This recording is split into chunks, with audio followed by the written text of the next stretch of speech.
বন্ধুরা, আজকে আমরা বানাচ্ছি হলদে পোলাও। তার জন্য দেখুন আমরা কেশরী রং দিয়ে দিয়েছি জলে, আর আমরা বাসমতি চাল ধুয়ে নিয়ে ওটাকে ফুটতে দিয়েছি। আমরা কড়াতে ভালো ঘি ছেড়ে দিয়েছি কিছুটা। এরপরে আমরা এতে পোলাওয়ের জন্য কাজু বাদাম ভেজে নেব। আমরা এতে কিশমিশ দিয়ে দেবো। আমরা এতে দিয়ে দিচ্ছি জায়ফল, জয়িত্রী, দারচিনি, ছোটো এলাচ, লবঙ্গ। এগুলো আমরা একসাথে সবকটা ভেজে নেব। চালটা আমাদের সিদ্ধ হয়ে গেছে, আমরা এটাকে ছেঁকে তুলে নিয়েছি। আর এখানে আমাদের এগুলো ভাজাও হয়ে গেছে। আমরা এগুলো দিয়ে দিচ্ছি পোলাওতে। মিষ্টি পোলাও হবে, তাই জন্য আমরা পরিমাণ মতো চিনি দিয়ে দেবো। সাথে মিশিয়ে নেবো অল্প আঁচে। ওর থেকে দিয়ে দেবো সামান্য ঘি।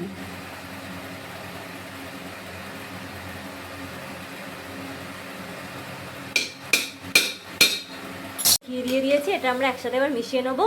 তাহলেই তৈরি হয়ে যাবে আমাদের মিষ্টি পোলাও। বন্ধুরা, তৈরি হয়ে গেছে আমাদের হলদে পোলাও। আপনারা এটা বাড়িতে বানিয়ে দেখবেন। আর ভালো লাগলে please like, share and subscribe করবেন।